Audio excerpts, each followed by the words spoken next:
अस्सलाम वालेकुम जी दोस्तों। हाज़िर हूँ गुलाम अब्बास आपकी खिदमत में। हम अपनी वीडियो का दूसरा आज जो है सेगमेंट मुकम्मल करने जा रहे हैं कि अपनी ट्रेडिंग को कैसे बेहतर करें with the using of indicator. अच्छा, ये ज़रूरी नहीं है कि ट्रेडिंग सिर्फ इंडिकेटर से ही बेहतर हो सकती है। आगे चल के हम मज़ीद और चीज़ें भी देखेंगे कि हम इंडिकेटर के अलावा भी कुछ ऐसी चीज़ें हैं जिनके साथ जो है ट्रेडिंग को बेहतर कर सकते हैं। इंडिकेटर सिर्फ और सिर्फ आपको किसी हद तक हेल्प करते हैं कि मार्केट का डायरेक्शन जो है वो किस साइड पे मूव करने जा रहा है, या जिस डायरेक्शन पे मार्केट का ट्रेंड बन चुका है। इन चीज़ों को आपसे आगाह करते हैं। आज हम देखेंगे एक इंडिकेटर जो कि बहुत ही सिंपल और बहुत ही सादा सा इंडिकेटर है, लेकिन बड़े काम का है, क्योंकि बुनियादी तौर पे जो लोग नए हैं ट्रेडिंग सिस्टम के अंदर, उनके लिए बहुत ही फ़ायदेमंद है। तो बजाय टाइम ज़ाया करने के हम सीधा आते हैं इंडिकेटर के लिए। तो इंडिकेटर को लोड करने का बड़ा आसान तरीका यहाँ से टूल बार से है।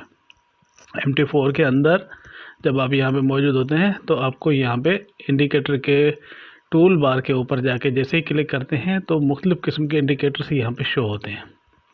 कुछ इंडिकेटर यहाँ पे ऊपर शो हो रहे होते हैं, वो इंडिकेटर होते हैं जो आप रिसेंटली यूज़ कर चुके हो।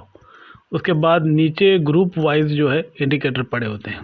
ट्रेंड वाले इंडिकेटर ये पड़े हुए हैं, आइसोलेटर्स जो है वो ये पड़े हैं, वॉल्यूम को शो करने के लिए ये पड़े हैं, बिल विलियम्स वाले इंडिकेटर जो है वो ये पड़े हैं।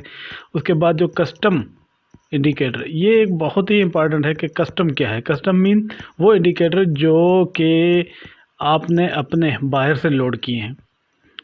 कहीं से आपने हो सकता है कि पेड इंडिकेटर भी लिया हो, पेमेंट करके किसी जगह से लिया हो, तो वो भी ज़ाहिर बात है कि आपको यहाँ पे मिलेगा। बहरहाल हम इंडिकेटर को यूज़ करने का मज़ीद फार्मूला जो है आगे चल के देखते रहेंगे, बहुत सारी चीज़ें और भी डिस्कशन करेंगे। आज हम जिस इंडिकेटर के बारे में देख रहे हैं वो है रिलेटिव स्ट्रेंथ इंडेक्स, जिसको अमूमन जो है RSI के नाम से याद किया जाता है।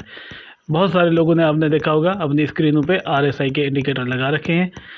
RSI के अंदर क्या क्या ऐसी छुपी हुई चीज़ें हैं जो कि आम तौर पे नज़र नहीं आती, उनको मैं आज थोड़ा सा डिस्कशन करने जा रहा हूँ, क्योंकि सिंपल RSI तो हर बंदे ने यूज़ किया होता है। अच्छा, सबसे पहले तो मैं अगर इस RSI के अंदर जो इनपुट सेक्शन है उसका अगर थोड़ा सा आपको तारुफ करवा दूँ तो अच्छा, सबसे पहले हम क्यों ना ये पहले देख लें कि RSI हो करता क्या है। अच्छा, आपने एक चीज़ नोट करें कि मार्केट के अंदर कभी भी आपने एक चीज़ नोट की होगी कि मार्केट एक डायरेक्शन में कोई लंबा चौड़ा मूवमेंट नहीं करती। मार्केट थोड़ा सा आगे जाती है, फिर डाउन मारती है, फिर अप मारती है, फिर डाउन मारती है, फिर अप मारती है, लेकिन ओवरऑल किसी एक डायरेक्शन में मूवमेंट हो रहा होता है। अगर हम उसको बड़े टाइम फ्रेम में देखें तो ये चीज़ें स्किप हो जाती हैं, लेकिन अगर थोड़ा सा छोटे टाइम पीरियड में आएंगे तो ये चीज़ें आपको ज़्यादा क्लियर नज़र आएंगी। तो उन जगहों पे जो ये मूवमेंट होती है, जैसे हम इसकी स्क्रीन में भी देख सकते हैं कि मार्केट यहाँ से ऊपर उठी उठी उठी यहाँ तक आई, फिर कुछ देर के लिए मार्केट यहाँ पे रुक सी गई है और उसके बाद अगेन कुछ मूवमेंट हुई है, लेकिन फिर देखें मार्केट नीचे आई है। नीचे आने के बाद फिर दोबारा उठी है और यहाँ तक आने के बाद फिर मार्केट ने कुछ कंसोलिडेट किया, फिर एक अप डाउन मारा। इस तरीके से ये ओवरबॉट और ओवरसोल्ड इसे कहा जाता है। टाइम जोन के हिसाब से अगर आप इसको तकसीम करेंगे तो आपको नज़र आएगा कि उस टाइम फ्रेम के अंदर मार्केट अपनी एक ओवरबॉट सेक्शन पे चली गई थी। जब फिर वहाँ से मार्केट थोड़ा सा रिलैक्स हुई है, फिर वापस नीचे आई है, फिर एक ओवर सेल जोन में गई, फिर ओवर बॉट जोन में गई। तो ये जो ओवर बॉट और ओवर सेल का जोन होता है वो इंडिकेशन हमें इस इंडिकेटर के थ्रू मिल सकती है। तो अब आते हैं इंडिकेटर के ऊपर। इंडिकेटर के अंदर सबसे पहले एक चीज़ नोट करें, अक्सर व बेशतर आपको इंडिकेटर के अंदर एक चीज़ मिलती है जिसका नाम है पीरियड। पीरियड का मकसद होता है कि कैंडल्स, ये जो पीछे कैंडल बने हुए हैं इनको आप काउंट कर लें। जितने कैंडल्स के ऊपर आप इंडिकेटर की कैलकुलेशन करना चाहते हैं वो यहाँ पे दे दें, वो उतने पीछे कैंडल काउंट करेगा, उनके ऊपर अपना फार्मूला चलाएगा और जो इसकी वैल्यू होगी उसके हिसाब से वो आउटपुट के ऊपर लाइन ड्रा करेगा, ग्राफिकली कोई और चीज़ शो करेगा, कहीं पे एरो लग जाता है, कहीं पे लाइन शो होती है, कहीं पे सिर्फ खाली वैल्यू शो होती है। ये कैसे होते हैं, ये एडवांस लेवल की प्रोग्रामिंग है जो भी इंशाल्लाह मैं आपको करवाऊंगा। मेरा एक और वीडियो सीरीज़ चल रही है इस वक्त MQL4 प्रोग्रामिंग के ऊपर, जिसका मैं लिंक डिस्क्रिप्शन में दे रहा हूँ। जो दोस्त उसको भी देखना चाहें और इन चीज़ों की बारीक बीनी को समझना चाहें और ख़ुद से इन चीज़ों को डिज़ाइन करना चाहें, उनके लिए एक बड़ा अच्छा मौका है। क्योंकि उर्दू हिंदी के अंदर पहले ऐसी कोई भी वीडियो सीरीज़ नहीं थी जिसमें मैंने पूरी तरह से इसके अंदर जो है A to Z डिटेल करूँगा, बेसिक से लेके एडवांस तक। तो मेरे भाइयों, ये पीरियड हमने देख लिया। पीरियड के बाद मेथड है अप्लाई टू।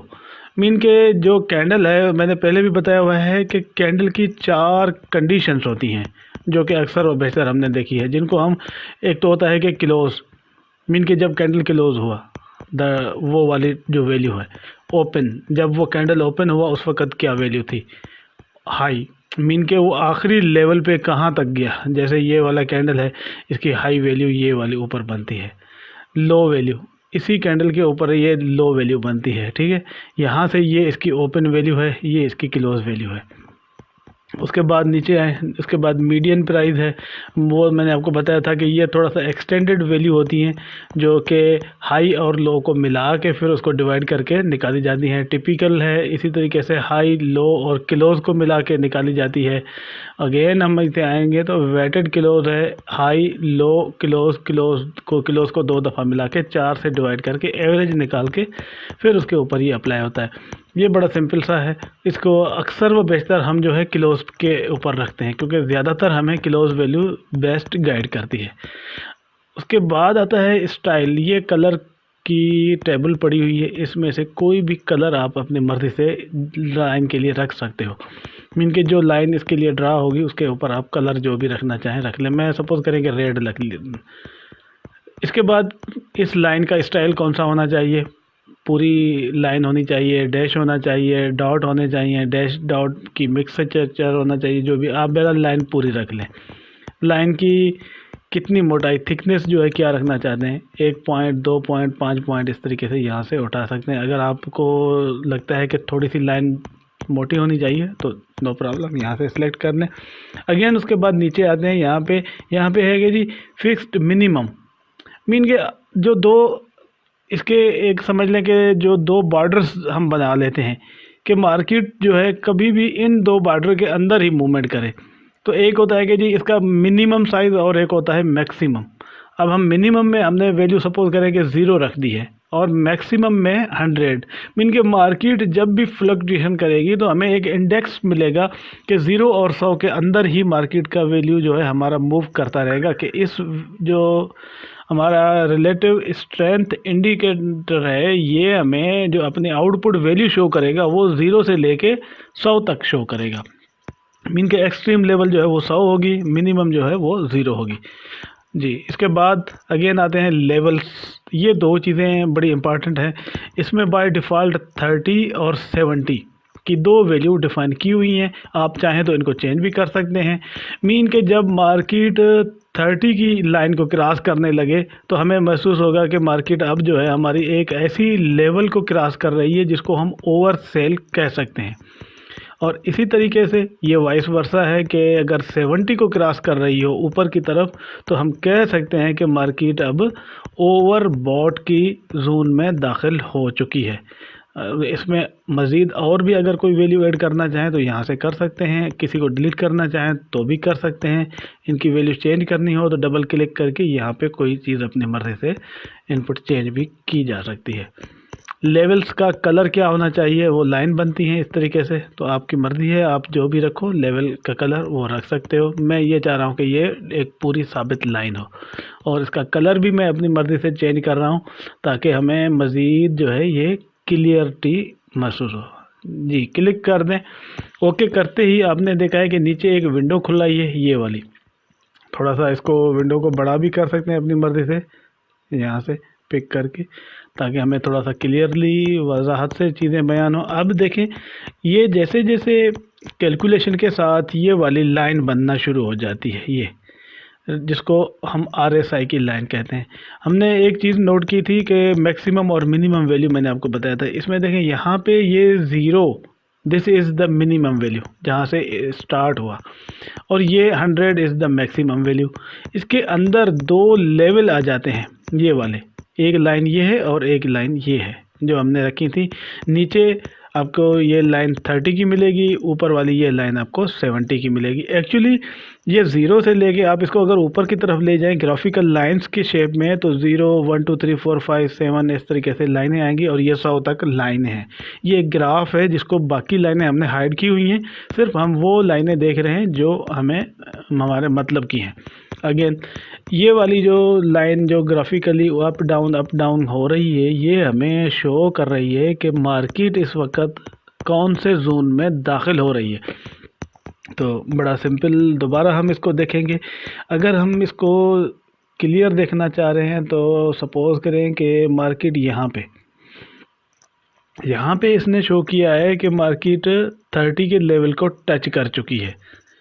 अच्छा, 30 के लेवल को टच करके मार्केट यहाँ से ऊपर उठी है। मीन के अभी भी जो है मार्केट जब तक आपके इस 70 और 30 के अंदर रहेगी, दैट मीन के मार्केट के अंदर कोई बड़ी मूवमेंट नहीं हो रही, मार्केट नॉर्मल कंडीशन के अंदर है। जब इस लेवल से बाहर जाएगी मार्केट तो आपको लगेगा कि बड़ी कोई एक्सट्रीम मूवमेंट होने वाली है। जैसे यहाँ पे देखें, जब ये 70 को क्रॉस करके ऊपर की तरफ निकला है तो हमें ये वाला इतना बड़ा कैंडल मिला है कि मार्केट ने हमें बताया है कि इस वक्त जो है मार्केट एक्सट्रीमली बाय की कंडीशन के अंदर है यहाँ पे। तो ये अगला कैंडल जो है अप डाउन, इसने अप साइड मूव किया, और आगे जाने के बाद यहाँ से लेके मार्केट ने फिर यहाँ पे आके नीचे जो है 70 की लाइन को क्रॉस करके नीचे की तरफ आई है। लेकिन यहाँ पे ये थोड़ा सा, जब भी इसको नीचे क्रॉस करे दैट मीन कि अब आप अपने सेल से या बाय से जो भी आपने लगाया हुआ है उसमें से बाहर निकल जाएं, अपने ट्रेड से एग्जिट हो जाएं, क्योंकि इस लेवल से नीचे आने का मकसद है कि मार्केट की मूवमेंट जो है बड़ी लेवल की ख़त्म हो चुकी है। मीन के the trading area for you is this. यहाँ से जब तक ये ऊपर था तो ये आपके लिए एक बड़ा अच्छा ट्रेडिंग का नमूना मिल गया था आपको। दोबारा देखें, मार्केट ये वाला जो है एक मूवमेंट हुई है, लेकिन इतनी बड़ी नहीं है कि हम इसको कोई कंसीडर करें। दोबारा ऊपर आए, यहाँ पे मार्केट इस लेवल को टच करते करते बिल्कुल रह गई है। अब ये भी एक जोन बन सकता है अगर आप अपने वैल्यूज़ को चेंज रखें। तो यहाँ से मार्केट ने जब नीचे की तरफ मूवमेंट शुरू की है तो डेफिनेटली आप यहाँ से सेल ले सकते थे, और जब तक मार्केट यहाँ पे आई है उसके बाद देखें एक दफ़ा फिर ऊपर को उठना शुरू हुई है। इस लेवल का भी मतलब जो है ना, आप छोटे लेवल पे फ़ायदा ले सकते हैं। अब देखें दोबारा मार्केट यहाँ पे आके आपको ओवर मतलब बाय की कंडीशन में मिलती है, यहाँ पे बाय ले सकते हैं, यहाँ पे अपनी बाय से बाहर निकल सकते हैं, और इसी तरीके से ये दोबारा एक बाय का चांस आपको मिला है। एक बड़ा सा ट्रेड सिग्नल दिया है इसने, कैंडल बना है, यहाँ पे कर सकते हैं। यहाँ से इसने बताया है कि मार्केट दोबारा वापस सेलिंग जोन में जा रही है, तो यहाँ से देखें ये एक सेल का एक कैंडल बना है कि आपके लिए कि यहाँ से कर सकते हैं। लेकिन नॉर्मली अगर मार्केट इस तरीके की मूवमेंट में हो तो कभी भी ट्रेड में एंटर ना होना। मेरा तो मशवरा ये है कि हमेशा इस जो पीक लेवल्स हैं यहाँ से मार्केट के अंदर इन हो, और आउट होने का तरीका ये है कि वापस जब मार्केट आपको डाउन साइड पे टच करके मिले तो फिर ही आना। लेकिन कभी कभार ये आप ध्यान में रख लें कि ये एक इंडिकेटर ऐसा नहीं है कि इसके ऊपर ही आप डिपेंड करके बैठ जाएं। हो सकता है इसकी रिज़ल्ट कभी कभार आपको गलत भी मिल सकती है, लेकिन ओवरऑल किसी हद तक आपको ये गाइड कर सकता है कि अब जो है मार्केट में एंटर होने का एक टाइम आ चुका है। इसको आप मुख्तलिफ जो है लेवल से देखें, टाइम फ्रेम चेंज करके देखें, आपको मज़ीद क्लेरिफाई करेगा, मज़ीद आपको बेहतर ट्रेड देगा जो कि आपके लिए ज़्यादा बेनिफिशली हो सकती है। इसको मैक्सिमम H4 में बड़ा अच्छा रिज़ल्ट आता है, H1 में भी जाए तो रिज़ल्ट आपको सही मिलेगा। अगेन अगर हम कोई पेयर दूसरा देखते हैं कि उसके अंदर क्या रिज़ल्ट आता है, ये GBP USD की मोमेंट है, इसके अंदर भी अगर हम देखते हैं तो RSI हमें बड़ा अच्छा रिज़ल्ट, यहाँ पे एक बड़ी अच्छी ट्रेड जो है इसने दी है। यहाँ से जब ये क्रॉस हुआ तो हमने सेल में बैठ गए, यहाँ से लेके इस लेवल तक बहुत अच्छी ट्रेड है। बड़ा बेहतरीन किस्म का मुनाफा ले सकते हैं हम यहाँ से। उसके बाद इसको टच करके फिर वापस की उठाए तो हम यहाँ से भी एक ट्रेड बाय की ले सकते थे। यहाँ तक जो है इसने फिर यहाँ के बाद दोबारा मार्केट नीचे आना शुरू हुई है तो यहाँ से एग्ज़िट हो सकते थे। मीन के एक लमसम एक नेकेड इंडिकेटर जो है अपना चार्ट के अंदर अगर आप RSI रख लें तो किसी हद तक आपको गाइडेंस मिल सकती है। लेकिन सिर्फ RSI अकेला जो है वो भी किसी इतनी बड़ी कोई फास्ट आपको बड़ी बेहतरीन रिजल्ट नहीं दे सकता। इसके साथ भी कोई ना कोई दूसरा इंडिकेटर मिलाया जाता है, फिर दोनों को फ़िल्टर करके रिज़ल्ट निकाला जाता है। बाज़ औक़ात 3 से 4 इंडिकेटर भी मिक्स किए जाते हैं बहुत अच्छी रिज़ल्ट लेने के लिए। जी तो दोस्तों चैनल को सब्सक्राइब करें और लाइक करें और कमेंट में ज़रूर इत्तला करिएगा। और जो है मज़ीद और इंडिकेटर्स हैं जिनके ऊपर मैं डेली की एक वीडियो बनाना चाह रहा हूँ। और जो है मेरे पास काफ़ी सारे कस्टम इंडिकेटर्स की कलेक्शन भी मौजूद है जिनको भी आगे चल के हम देखेंगे। यहाँ पे देखें काफ़ी सारे जो है मेरे पास कस्टम इंडिकेटर ऐसे हैं जिनसे बहुत ज़्यादा फ़ायदा लिया जा सकता है। तो इंशाल्लाह मिलते हैं मज़ीद अगली वीडियो के अंदर। Thank you.